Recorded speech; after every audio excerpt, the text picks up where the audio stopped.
Hello again, Mark here from Coachbetter, and we're going to today talk about or follow on from our preview of the England-France game and do a quick analysis of where the game was won or lost.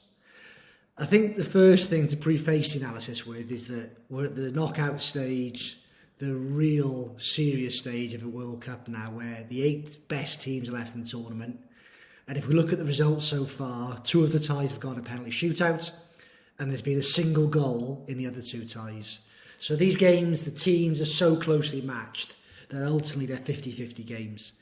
And it is all about getting over the line. And how do you get over the line? By getting these small margins and details absolutely spot on, individually and collectively. And what we saw on Saturday night was what we probably thought would happen pre-game, was that the game was ultimately decided in the main down the England right-hand side and the French left-hand side. Wasn't so much that battle directly between Walker and Mbappe, but how that side of the field manifested itself to allow at least 2 of the goals from the game and at least 1 of the penalties, or 1 of the actual awarded penalties, to happen in those moments. So what did we see? We saw as we expected, no changes with the team lineups. The teams we expected end up being the setups. So France in a 4-2-3-1, England in a 4-3-3 with a single pivot. And personnel-wise, on that right-hand side for England in particular, that combination of Walker, Henderson, Saka proved a real key moment of the game. So let's go back to what we talked about pre-match and why Walker was potentially selected. We said in the early games that Kieran Trippier was a fullback that would often go round the winger and get himself in advanced positions. And we talked about how Walker in the tournament has had a far deeper starting position than Kieran Trippier.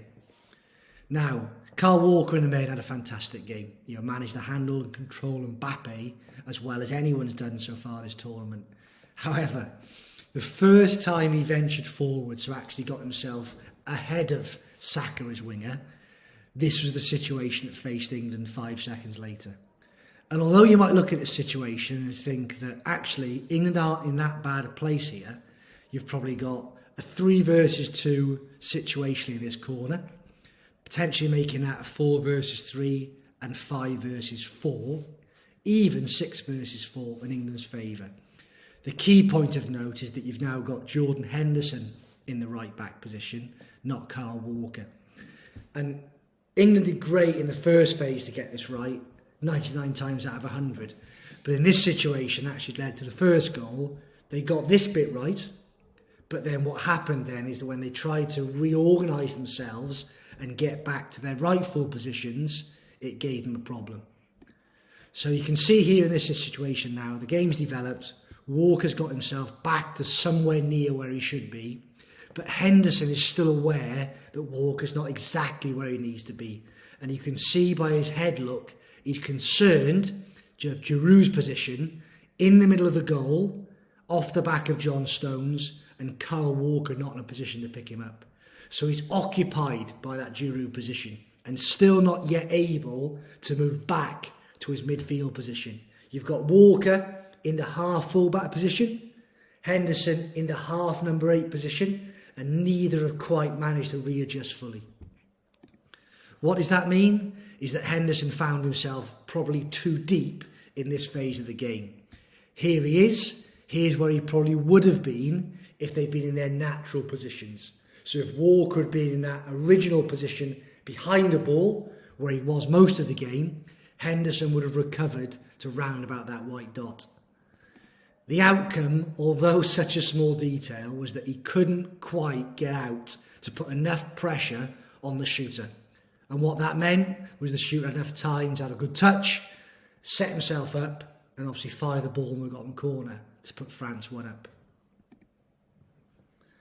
On the other side, the flip side, we talked about how potentially this situation could develop, with Mbappe not maybe defending as he normally would, or a normal winger would. How would England exploit the situation between Rabiot, Hernandez, Henderson, Saka in that right-hand half-space channel? And what we did see was England did very, very well. And it actually resulted in the penalty being awarded to Saka and Kane nearly scoring with a one-on-one opportunity. So we can see here that Mbappe's a lot higher than the opposite winger, and a lot higher than probably a normal traditional winger would be in a 4-2-3-1. You'd expect him as a coach to be a little bit closer to Rabiot, a little bit deeper, making it difficult for England to play in behind him, making it more predictable to keep play in front of him. However, France know that if they can keep Mbappe as close to goal as possible, he's going to cause them absolute damage on the counter-attack opportunity. So what England did very well, is you note the position of Jordan Henderson. Normally as a number 8, he'd be a little bit more narrower. But knowing that Mbappe would take up that position, they asked Rabiot lots of questions during the game by Henderson peeling out into wider areas.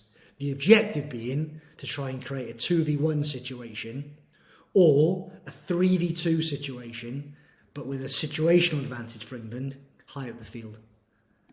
So what happened next? We can now see England looking to exploit that 2 versus 1, but also we can see the impact it's had on Rabiot.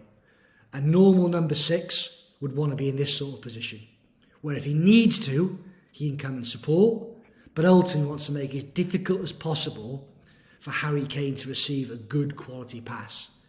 So you can see France's centre-backs now very much exposed to Harry Kane with his back to goal. And that resulted in the Harry Kane chance where we saw him roll Upamecano and Lloris make a fantastic save. Where this did result as a goal for England was how they created the penalty. You can see in this shot now, Mbappe in the ball, and Hernandez has left that left-back position to join in and support the attack. But then, only seconds later, we can see Mbappe hasn't really gone and filled in for Hernandez to support the defensive role in that situation. And you can see Hernandez is still struggling to get back into his normal position. And just like the situation that led to France's goal, you have this moment where Rabiot's in the left-back position instead of being his normal 6 holding position, which meant that Saka had an easy link to the feet of Bellingham in this example in the centre-forward position, and that give and go resulted in the penalty. So ultimately, I think the biggest lesson we've learned from this match is how 2 world-class titans going at it both produced good performances, but ultimately small details in the game made the difference. Whether that was individual decisions as players, which then translated to collective decisions as players. And in those small moments, that's when these games are won and lost. Hope you found this useful, and please look out tomorrow for our preview of the semi-finals.